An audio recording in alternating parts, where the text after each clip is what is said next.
नमस्कार। मन की आवाज़ चैनल में आपका स्वागत है। हमारी आज की कहानी है प्रायश्चित के आंसू। शहर के बीचों बीच बसा वृद्धा आश्रम, जिसके एक कमरे में लेटे हुए किशोर जी। तेज बुखार से उनका पूरा बदन तप रहा था। ऊपर से जानलेवा सर्दी और खांसी उनको चैन नहीं लेने दे रही थी। उसी कमरे में उनके साथ रह रहे मोहन जी उनको संभाल रहे थे। कल रात की दी हुई दवाई से उनको जब आज आराम नहीं मिला, तब मोहन जी बोले, आज हमारे वृद्धा आश्रम के संचालक जी ने डॉक्टर को बुलाया है, तब देखना तुम एकदम ठीक हो जाओगे। नहीं मोहन, मुझे लगता है मेरा अंतिम समय आ गया है। बस अंतिम समय में अपने बच्चों को देख लूं तो मन को शांति मिल जाएगी और अंतिम सांसें भी चैन से ले सकूंगा। किशोर जी की आंखों से आंसू बहने लगे थे। थोड़ी देर में वहाँ पर एक महिला डॉक्टर के साथ नर्स आती हैं। महिला डॉक्टर ने किशोर जी का चेकअप किया, उनके माथे को सहलाया तो किशोर जी को न जाने क्यों अपनत्व का एहसास हुआ। किशोर जी एकटक महिला डॉक्टर को देखते रहे। दवाई खाकर किशोर जी को खांसी से कुछ आराम हुआ तो जैसे उनको चैन की नींद आ गई। महिला डॉक्टर ने वृद्धा आश्रम के संचालक से उनको 2 दिन बाद चेकअप के लिए अपने अस्पताल में आने को कहा। अगले दिन किशोर जी को अपनी तबीयत में काफ़ी सुधार लगा। 2 दिन बाद किशोर जी अपने मित्र मोहन जी के साथ चेकअप के लिए डॉक्टर के अस्पताल जाते हैं। अस्पताल के बाहर Janki hospital super specialist centre नाम देख न जाने क्यों किशोर जी के अतीत के पन्ने फड़फड़ाने लगे थे। वो अंदर महिला डॉक्टर, जिनका नाम मिस आरती होता है, उनके केबिन में जाते हैं। पिता समान किशोर जी का वो चेकअप करती हैं और उसके बाद उनकी स्थिति के बारे में उनको बता रही होती हैं कि तभी दरवाजे से एक औरत टिफ़िन लेकर अंदर आती हैं और डॉक्टर आरती के पास रखते हुए बोलती हैं, तू भी ना बेटा, आज फिर अपना टिफ़िन भूल गई। मरीजों के साथ साथ अपना ध्यान भी रखा कर। फिर डॉक्टर आरती कहती हैं, माँ आपने क्यों तकलीफ़ की, मैं यहीं कैंटीन में कुछ खा लेती। कि तभी किशोर जी की नज़रें डॉक्टर आरती की माँ के चेहरे पर गई। उनको देखते ही वह तो जैसे सुन्न रह गए। उनके पाँव तले ज़मीन खिसक गई, क्योंकि वो औरत और कोई नहीं, उनकी पत्नी जानकी थी।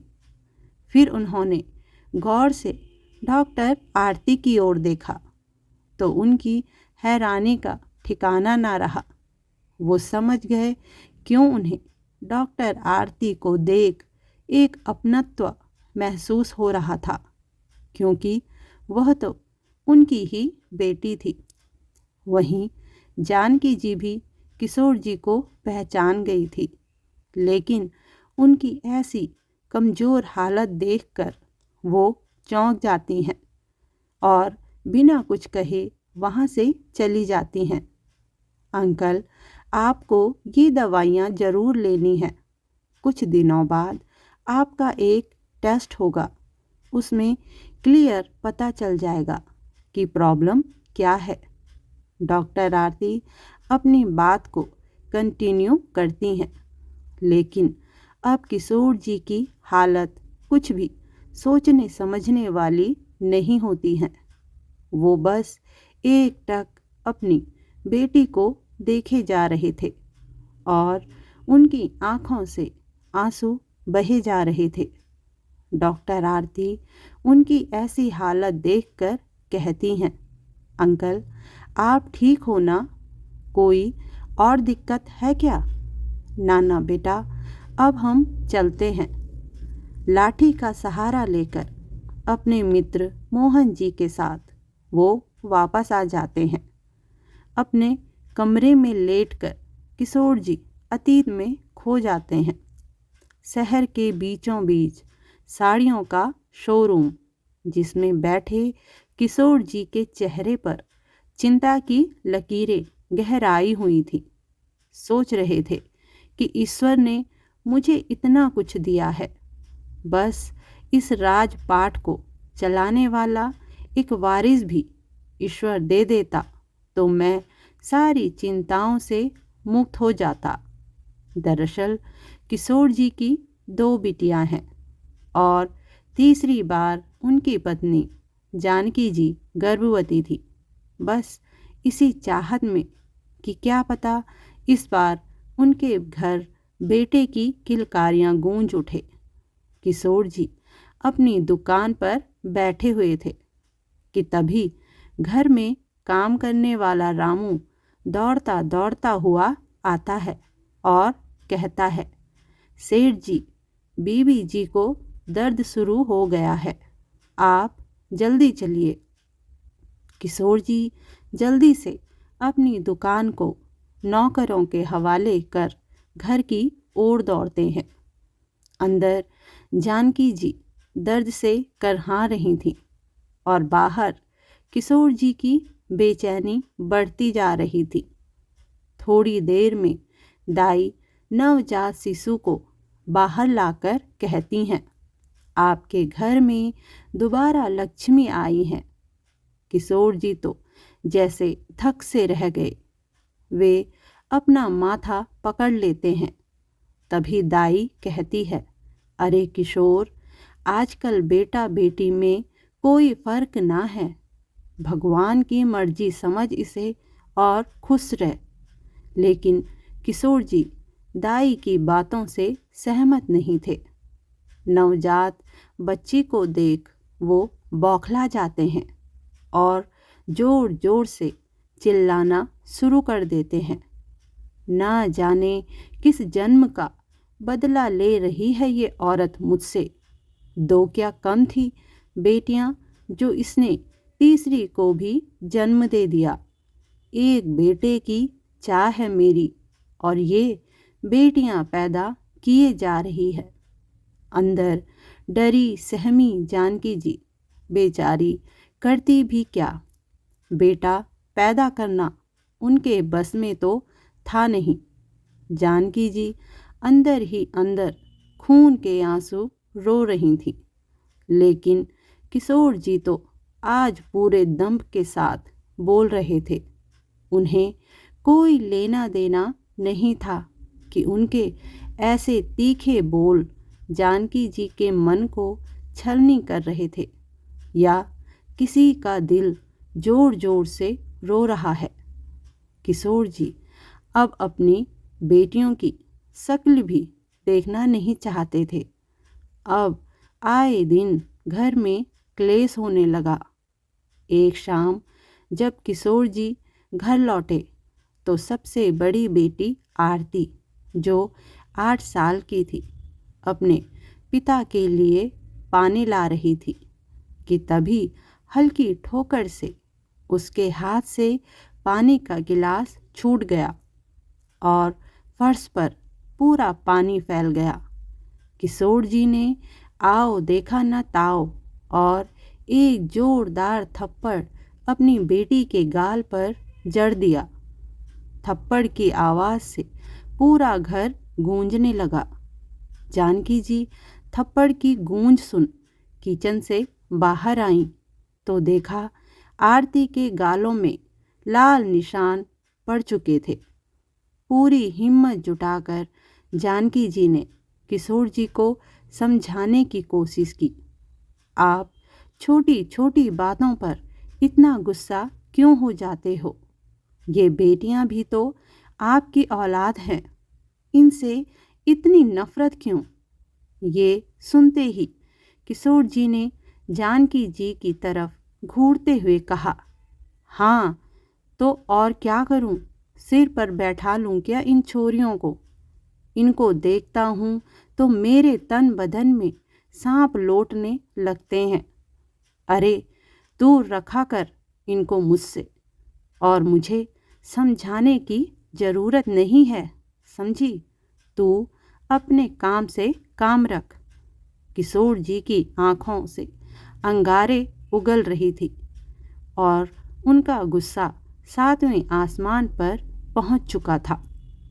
पास खड़ी आरती डरी सहमी सी आंसू बहा रही थी। उसकी मासूम आंखें पिता की इस हरकत से डर और दर्द से भर आई थी। उसकी वह सिसकियों की आवाज़ सुन माँ के पास जानकी जी ने और उसे अपने गले लगा लिया।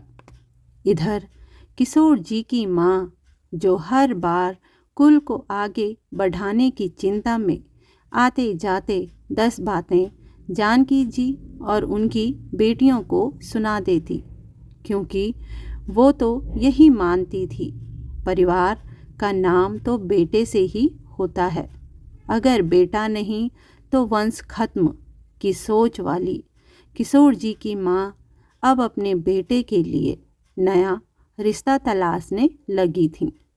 बेचारी जानकी जी अपने पति और सास को हमेशा समझाने की कोशिश करती कि बेटा बेटी में कोई फ़र्क नहीं है, बेटियों को पढ़ा लिखा कर उनको काबिल बनाकर बेटियां भी कुल का नाम रोशन कर सकती हैं।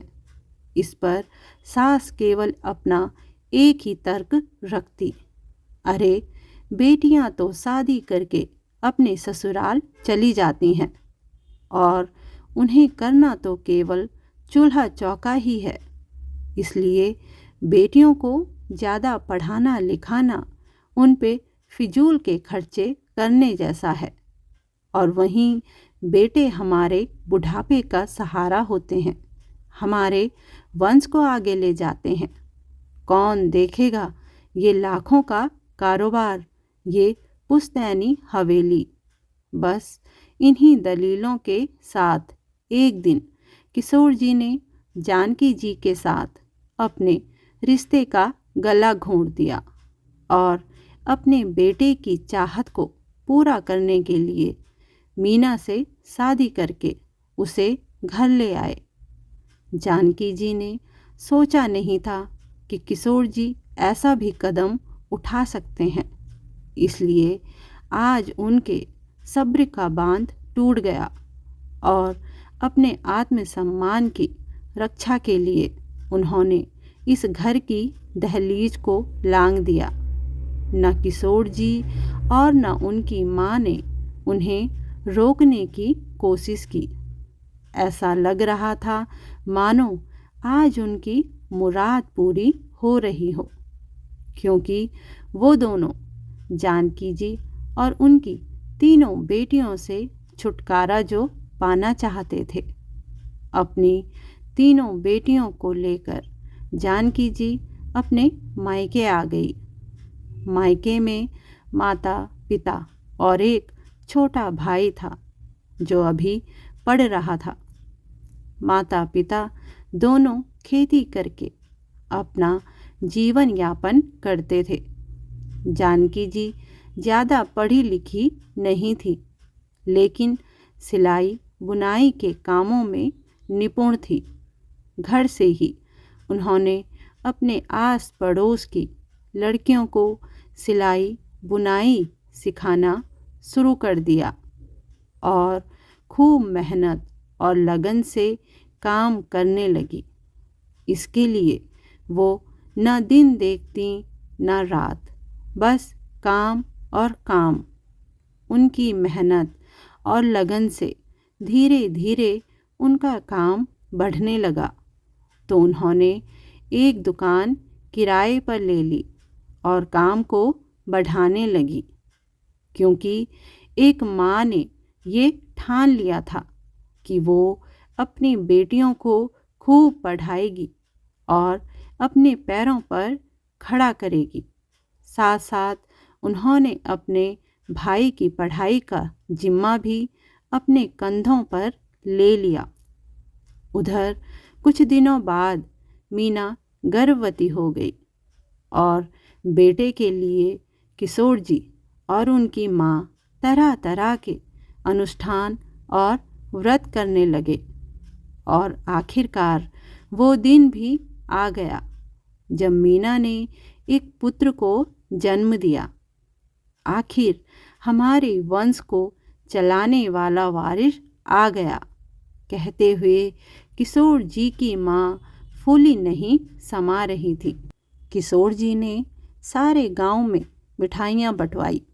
सभी पड़ोसी रिश्तेदारों के लिए भव्य पार्टी का आयोजन किया गया। 10 दिन तक जश्न मनता रहा। आखिरकार उनके दिल की मुराद जो पूरी हुई थी।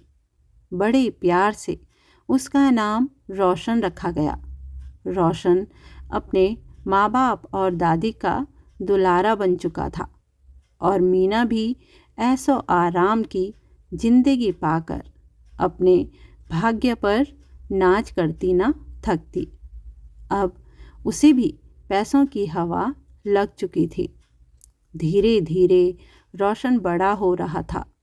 वो जब जितने पैसे मांगता तीनों झट से उसे दे देते। अच्छे स्कूल में पढ़ने के बावजूद भी रोशन का मन न पढ़ाई में लगा और न पिता के कारोबार में। गलत दोस्तों की संगति में पड़ उसे केवल पैसे उड़ाने से मतलब रहता। कभी जब किशोर जी उसे दुकान में बैठने को बोलते तो एक ही बात बोलता, क्या चाहते हो आप कि मैं पूरा पूरा दिन दुकान में बैठे साड़ियाँ बेचता रहूं? मुझसे ये काम नहीं होगा। बेटे की बात सुन किशोर जी को तो जैसे कांट मार गया। धीरे धीरे उनका स्वास्थ्य गिर रहा था, लेकिन बेटे की लापरवाही देखकर मन महसूस कर रह जाते।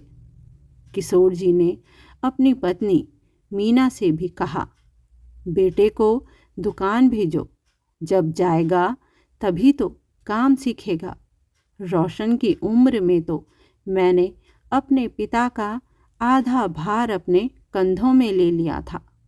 किशोर जी ने मीना को समझाते हुए कहा, हाँ तो क्या मेरा बेटा भी वही करेगा? अपनी जवानी तो आपने ऐसे ही काम कर कर के गंवा दी, लेकिन मेरा बेटा अपनी जिंदगी खुल के जिएगा। मीना के मुंह से ऐसी बात सुन किशोर जी सन्न रह गए। मीना भी अब अपने दोस्तों और पार्टियों में व्यस्त रहने लगी थी। समय यूं ही गुजरता रहा। इस दौरान किशोर जी की माता जी स्वर्ग सिधार गईं। किशोर जी की तबीयत भी अब ठीक नहीं रहने लगी। वो बहुत कम दुकान जा पाते। इसी बीच रोशन ने अपनी पसंद की लड़की पूनम से शादी कर ली और उसको दुल्हन बनाकर घर ले आया। पूनम अपने ससुर जी किशोर जी का बहुत सम्मान किया करती और उनका बहुत ध्यान रखती, लेकिन ये बात उनकी पत्नी मीना को पसंद नहीं आती। वो पूनम को उसके ससुर जी से ज़्यादा बात करने को और उनका ध्यान रखने को मना करने लगी। इसलिए अब वो भी उनसे दूरी बनाने लगी थी।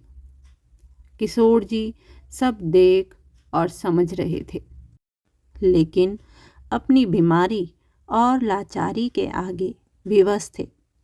एक दिन रोशन आता है और किशोर जी से कहता है, पिताजी, मैं यह हवेली को तोड़कर यहाँ पर एक 5 स्टार होटल बनाना चाहता हूँ। अगर यहाँ पर ऐसा होटल खुलेगा तो बहुत चलेगा और हम माला माल हो जाएंगे। लेकिन इसके लिए किशोर जी मानने को तैयार नहीं हुए। नहीं, मैं अपने पुरखों की हवेली पर होटल नहीं बनने दूंगा। ये हवेली मेरे दादा ने मेरे पिता को दी थी और मेरे पिता ने मुझे। ये मेरी है, इस पर तुम्हारा कोई हक नहीं है। और भी 2 जमीन है, तुम उन पर होटल बनाओ, मुझे कोई ऐतराज नहीं है, लेकिन यहाँ नहीं। किशोर जी की बात सुन बेटे और माँ दोनों सुन रह जाते हैं।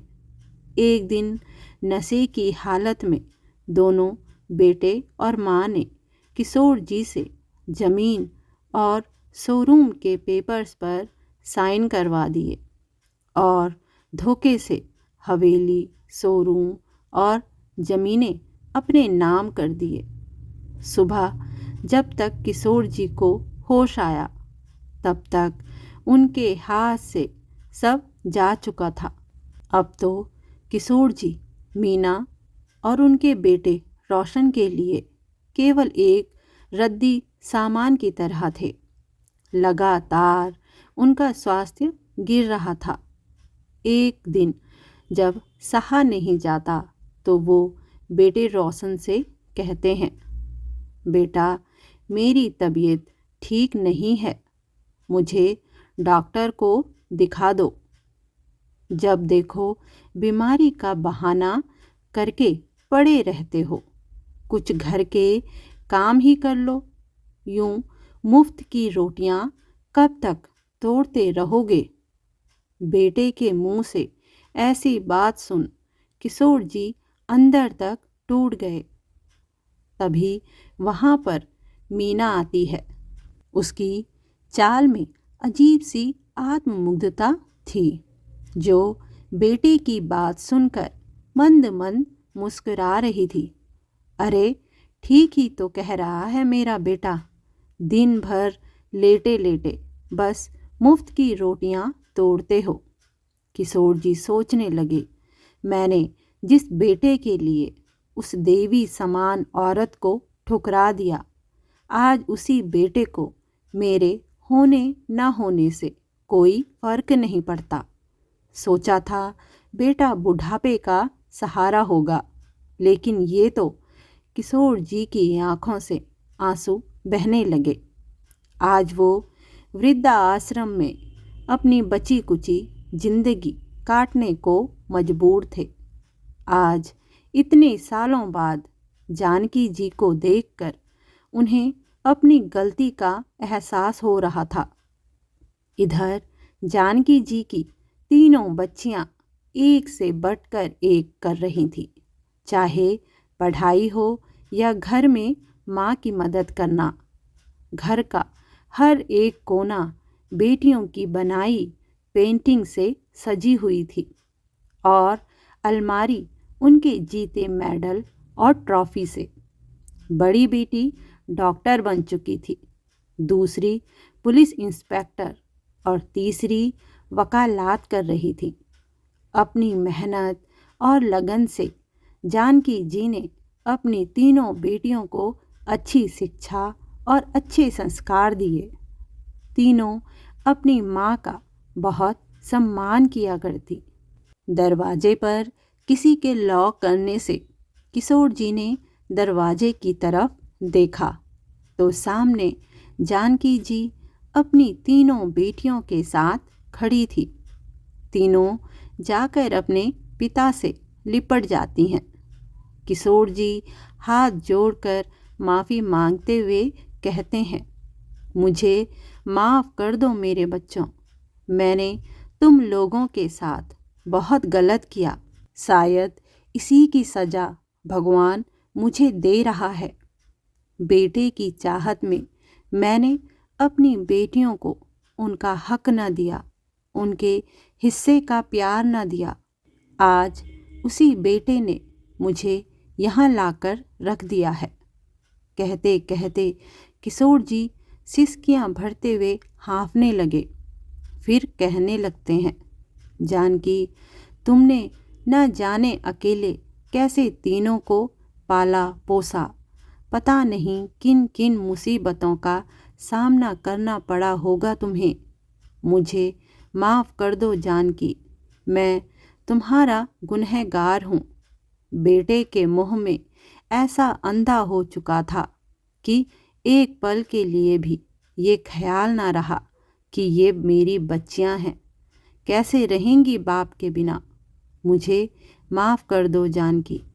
किशोर जी आत्मग्लानि से भर चुके थे। उनका गला विंध गया। जानकी जी की आंखों से भी अविरल धारा बहने लगी।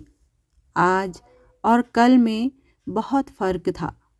आज किशोर जी कमजोर और लाचार दिख रहे थे। तभी बड़ी बेटी आरती कहती है, बस अब कुछ मत बोलिए पिताजी, आपकी तबीयत वैसे ही ठीक नहीं है। आपके साथ जो भी हुआ हम उसका बदला जरूर लेंगे। अब आपकी बेटियां आपका बदला लेंगी। हम उनको ऐसे ही नहीं छोड़ेंगे। जानकी जी तो जैसे पत्थर की हो गई जब से आरती ने उन्हें बताया कि उनके पति को स्टेज 3 का कैंसर है।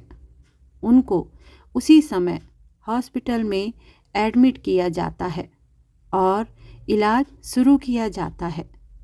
अगले दिन जानकी जी की तरफ से रोशन और उसकी माँ मीना जी के खिलाफ शिकायत दर्ज करवाई जाती है। सबसे छोटी बेटी जो वकील थी वो केस लड़ती है। किशोर जी भी सही इलाज मिलने से और सही देख रेख मिलने से स्वस्थ होने लगते हैं। वकील स्नेहा कोर्ट में साबित कर देती है कि कैसे बेटे और माँ ने धोखे से किशोर जी से सब हड़प लिया। किशोर जी को उनका सब कुछ वापस मिल जाता है। वो अपना सब कुछ अपनी बेटियों और पत्नी के नाम कर देना चाहते थे, लेकिन तीनों बेटियों ने और खुद जानकी जी ने कुछ भी लेने से इनकार कर दिया। जानकी जी ने किशोर जी को अपनी जमा पूंजी अनाथ आश्रम और वृद्धा आश्रम में दान करने का सुझाव दिया, जो सभी को बहुत पसंद आया। किशोर जी अब अपनी तीनों बेटियों और अपनी पत्नी के साथ रहने लगे। धीरे धीरे उनकी सेहत में भी सुधार हो रहा था और जानकी जी धीरे धीरे जानकी जी के घाव भी भरने लगे थे। धन्यवाद दोस्तों। कहानी पसंद आई हो तो कमेंट, लाइक, चैनल को सब्सक्राइब ज़रूर करिएगा। धन्यवाद दोस्तों।